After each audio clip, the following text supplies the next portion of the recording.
Atensyon na mga Filipino senior citizens, Universal Social Pension, ganap ng batas, 6,000 pesos ibibigay na pensyon sa lahat ng mga Filipino senior citizens. Gaano ito katotoo? Pag-uusapan natin dito sa video. Hold up.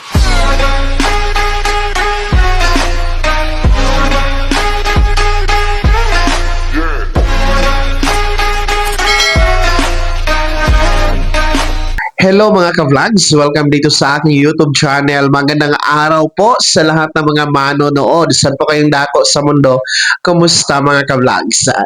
Eto ha, mga Filipino senior citizens, Universal Social Pension, ganap ng batas, 6,000 pesos na pensyon na matatanggap buwan-buwan ng ating mga senior citizen. Katotohanan, alamin sa video na ito mamaya-maya. Pero kung bago ka pa lang dito sa aking YouTube channel o di kaya hindi ka pa nakasubscribe, abay, click niyo muna ang ating subscribe button na nasa baba. Huwag yung kalimutan na pindutin ang notification bell. Ilagay niyo po sa all para naman updated ka sa lahat ng mga videos na aking i-upload. So, ito na nga po, no, mga Filipino senior citizens, ito po ay katanungan, clarification na ating natanggap mula sa ating Facebook page Messenger. Mula po sa isa sa masugid nating taga-subaybay, no? Mula po ito sa Zambales, no? Kay Sir Edelberto Sornes. Yan, avid viewer and follower natin yan. Si Sir Edelberto Sornes, all the way from Zambales. Hello po sa inyo dyan. So, kanyang kinaklarify kung totoo ba yung napanood niya, no, sa isang channel na batas na ang Universal Social Pension at 6,000 pesos nga po daw ang matatanggap ng mga senior citizens, no? Yan po ang nasa title lang nasabing video. So, tinatanong ni Sir Edelberto at kinaklarify niya kung ito ba ay totoo. Well, gaya ng sa sinagot ko kay Sir Edelberto Sornes, yan po ay malinaw na fake news. No? Kung inyo po kasing makikita, ang channel na yan, no?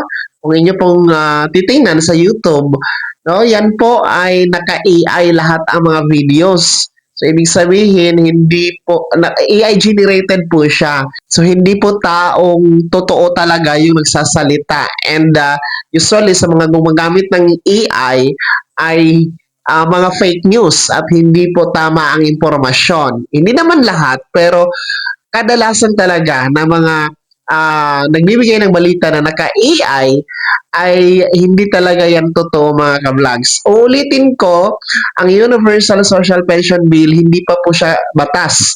No? Bill pa lang po siya, panukala pa lamang po siya na nasa Senado pa lang. Well, in fact, no, naabutan nga ito ng pagsasara ng sesyon ng Senado last February 5 dahil po sa national election noong May 12. Pero, aasahan natin yan na tatalakayin at magiging priority sa kanilang agenda ngayong pagbabalik sesyon, no? Starting June 30, 2025, no?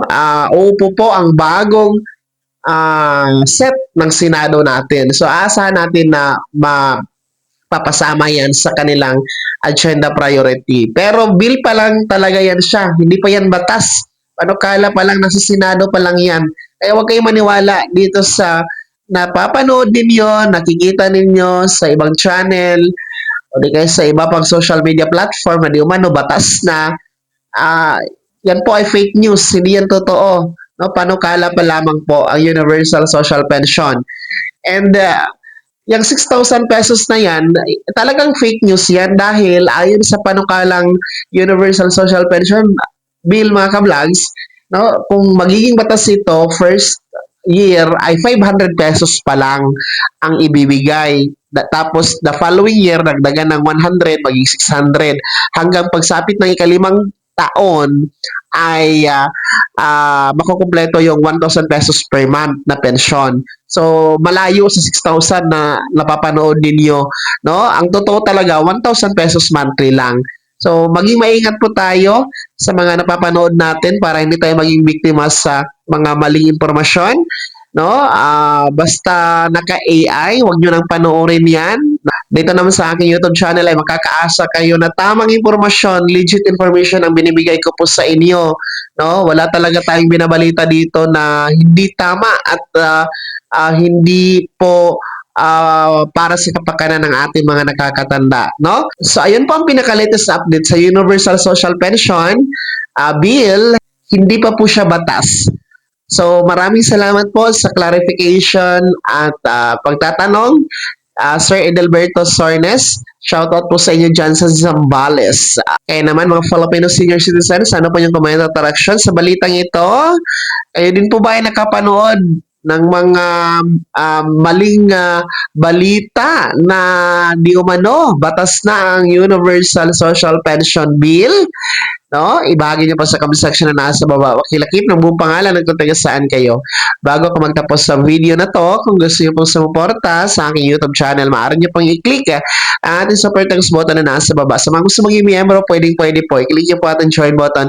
Maraming perks dyan mga ka-vlogs. Be member now. Sana ay naging gabay ang video na to. At paano na pag-uusapan natin ang mga mahalagang bagay-bagay na may kinalaman sa ayuda, programa at benepisyo ng mga senior citizen. Kung hindi ka pa nakasubscribe dito sa aking YouTube channel, maaari nyo nang i-click ang ating subscribe button na nasa baba. Huwag yung kalimutan na pindutin ang notification bell. Ilagay niyo po sa all para naman updated ka sa lahat ng mga videos na aking i-upload. Maaari nyo rin i-like ang video na to. Kung meron ka pa mga katanungan, maaari nyo i-komento sa comment section na nasa baba. Paki-follow na rin po ang aking official Facebook page na nasa screen nyo. Muli po, ako si Daniel Timpawan na nagsasabing dito sa aking YouTube channel, pawang katotohanan at lahat totoo lamang.